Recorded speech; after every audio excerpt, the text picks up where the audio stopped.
السلام عليكم ورحمة الله وبركاته. الحمد لله وكفى وسلام على عباده الذين اصطفى أما بعد. أعوذ بالله من الشيطان الرجيم. بسم الله الرحمن الرحيم. تبت يدا أبي لهب وتب ما أغنى عنه ماله وما كسب سيصلى نارا ذات لهب وامرأته حمالة الحطب في جيدها حبل من مسد. আলহামদুলিল্লাহ, আল্লাহ রাব্বুল আলামিনের দরবারে লাখো কোটি শুকর যে আল্লাহ রাব্বুল আলামিন ইসলামিক আলোচনা করা শোনার তৌফিক দিলেন। আল্লাহ রাব্বুল আলামিনের দরবারে শুকরিয়া আলহামদুলিল্লাহ।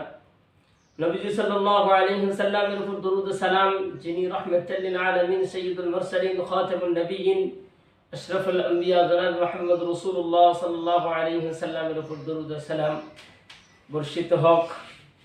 আজকের আলোচনার বিষয় হলো ইসলামের যারা শত্রু, ইসলামের যারা চূড়ান্ত দুশমন, শত্রু, তাদের পরিণাম পরিণতি কি ভয়াবহতা রয়েছে এ ব্যাপারে কোরআনের আলোকে মূল্যবান বক্তব্য, মূল্যবান আলোচনা। সম্মানিত হাজিরিন, আল্লাহ রাব্বুল আলামিন নবী আলাইহিস সালামকে যখন দুনিয়ার ময়দানে পাঠাইলেন, 40 বছর বয়স হয়ে যাওয়ার পরে নবীজি সাল্লাল্লাহু আলাইহি ওয়াসাল্লামকে দাওয়াতে কাজের জন্য অর্ডার করা হলো। নবীজি সাল্লাল্লাহু গোপনে গোপনে 3 বছর দাওয়াতি কাজ করেছিলেন। এর পরবর্তীতে আল্লাহ রাব্বুল আলামিন সূরাতুশ শুআরার এক আয়াত নাযিল করে আল্লাহ বলেন, ওয়া আনযির আশীরাতাকাল আকরাবিন। আল্লাহ রাব্বুল আলামিন এই আয়াত নাযিল করে তার নিকটস্থ আত্মীয় স্বজনদেরকে আল্লাহ ভীতি, আল্লাহ ভয়, আল্লাহ তাআলার ভয় এবং দাওয়াত দেওয়ার উৎসাহ দিলেন।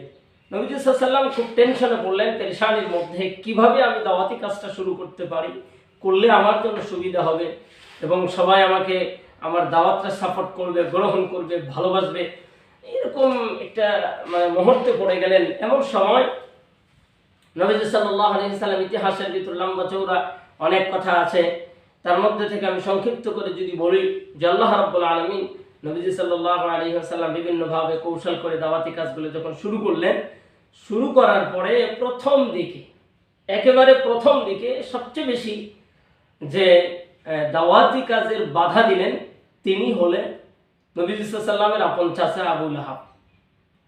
আবু লাহাব নবীজি সাল্লাল্লাহু আলাইহি ওয়াসাল্লামকে দাওয়াতের ক্ষেত্রে এতটাই কষ্ট দিয়েছিলেন যে নবীজি সাল্লাল্লাহু আলাইহি ওয়াসাল্লাম এক বাড়িতে দাওয়াত দিতে গিয়েছেন, সেখানে দাওয়াত শেষ করে অন্য বাড়িতে গিয়েছেন, পিছনে দেখা গেছে যে অন্য আরেকজন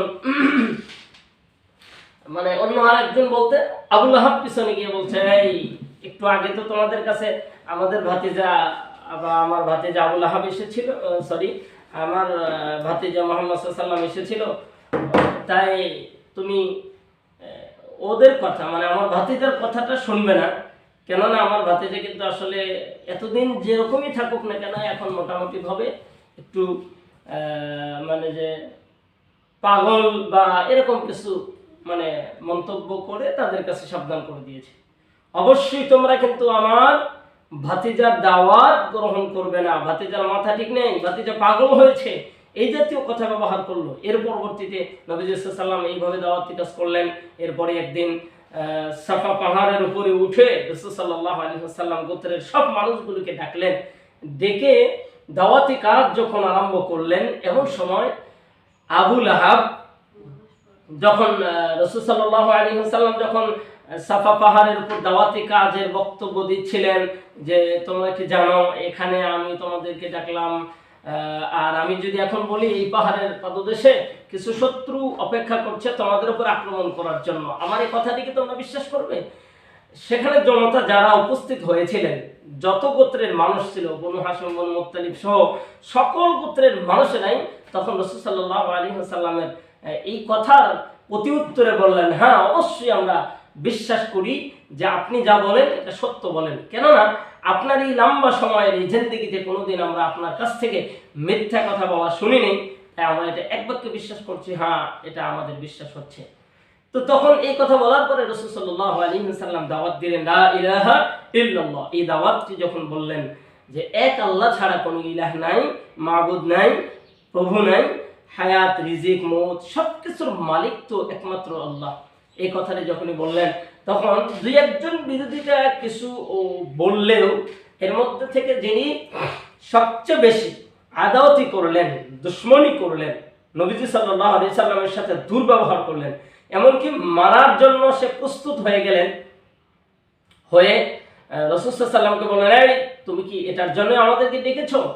এই কথাটি যখন আবু লাহাব বলছিলেন, আবু লাহাব বলল যে হ্যাঁ, এই জন্যই যদি ডাকো তাহলে আমি তোমার জন্য বদদুয়া দিচ্ছি যাতে তুমি ধ্বংস হয়ে যাও।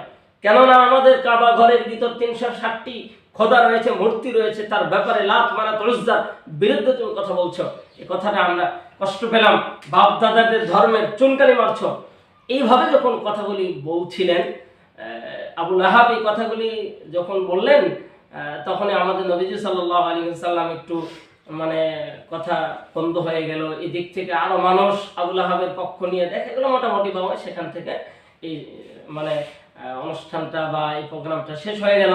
নবীজি সাল্লাল্লাহু আলাইহি ওয়াসাল্লাম মন ক্ষুণ্ণ হয়ে বাসার মধ্যে চলে গেলেন এবং ওই পাহাড়ের পাদদেশে দাঁড়িয়ে আবু লাহাব নবীজি সাল্লাল্লাহু আলাইহি ওয়াসাল্লামের জন্য বদদুয়া করলেন, হে মুহাম্মদ তুমি ধ্বংস হও, তোমার হাত ধ্বংস হোক, তোমার সম্পূর্ণ সবকিছু ধ্বংস হয়ে যাক। এই বদদুয়াগুলো যখন দিলেন, আমাদের নবীজি সাল্লাল্লাহু আলাইহি ওয়াসাল্লাম কোনো কথা না বলে মন খারাপ করে শুধু রবের দিকে তাকিয়ে থাকলেন, রবের কিছু জবাব দেয় কিনা। এমন সময় আল্লাহ রাব্বুল আলামিন জিবরাইল আলাইহিস সালামের মাধ্যম দিয়া তার জবাব পাঠিয়ে দিয়ে আল্লাহ তাআলা বলছেন, তাব্বাত ইয়াদা আবি লাহাবিন ওয়া তাব। আল্লাহ রাব্বুল আলামিন তার জবাব পাঠিয়ে দিয়ে বললেন, উল্টো অ্যানসার হলো, জবাব হলো, আবু লাহাব নবীজির ধ্বংস কামনা করেছেন। নবীজি কোনো উত্তর না দেওয়াতে চুপ রয়েছেন, মন ক্ষুণ্ণ হয়েছেন, বাসায় চলে গিয়েছেন। এমন সময় আল্লাহ রাব্বুল আলামিন আসমান থেকে জিবরাইল আলাইহিস সালামের মাধ্যমে উল্টো জবাব আসলো, হে আবু লাহাব তুমি জেনে রেখো নবী মুহাম্মদ সাল্লাল্লাহু আলাইহি ওয়াসাল্লাম ধ্বংস হবে না, বরঞ্চ ধ্বংস হোক তোমার হাত এবং তুমি। তাব্বাত ধ্বংস হও, ইয়াদা তাব্বাত ইয়াদা, এই আবু লাহাবের দুই হাত। এখানে দুই হাত বলতে মুফাসসিরিন কেরাম অনেক লম্বা চৌড়া হচ্ছে। আমরা সংক্ষিপ্ত সময়ে ইসলামের শত্রুদের কিছু কথা বুঝাইবার জন্য আজকের আমরা এই আলোচনায় আয়োজিত হয়েছি। তো আমি সংক্ষিপ্ত করে বলছি, আমি আপনাদেরকে পরামর্শ দিব যে ইসলামের চূড়ান্ত দুশমন শত্রুদের পরিণাম পরিণতি কি হয়েছে, এটার ব্যাপক যদি জানতে চান অবশ্যই বিভিন্ন তাফসীর গ্রন্থে সূরা লাহাবের তাফসীরটা পড়বেন ইনশাআল্লাহ।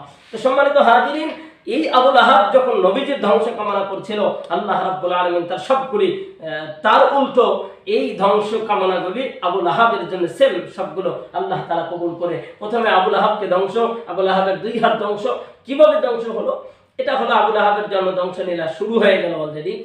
এরপরে নবী সাল্লাল্লাহু আলাইহি ওয়াসাল্লামের দুই মেয়ে আবু লাহাবের দুই সন্তানের সাথে বিবাহ দেওয়া হয়েছিল। এবার আবু লাহাব বাসায় গেলেন, গিয়ে এই দুই মেয়েটাকে ছাড়াছাড়ি একটা ব্যবস্থা করে দিলেন। এখানে উতবা উতাইবা তার দুই সন্তান নবী সাল্লাল্লাহু আলাইহি ওয়াসাল্লামের উপর রাগান্বিত হয়ে কিছু থুতু নিক্ষেপ করলেন। এই ইত্যাদি কর্মকাণ্ডগুলো যখন শুরু হইল, তখন নবী সাল্লাল্লাহু আলাইহি ওয়াসাল্লাম কোনো কিছু না বলে নবী বললেন, এই কথাটা থুতু নিক্ষেপের পরে উতবা উতাইবার যখন বাজে গালিগালাজ, বিভিন্ন বক্তব্য, বিভিন্ন কিছু বলতেছিলেন, এমন সময় রাসূল সাল্লাল্লাহু আলাইহি ওয়াসাল্লাম বললেন, আল্লাহ এর জবাব কি হয় আপনি তা দিয়ে দিন।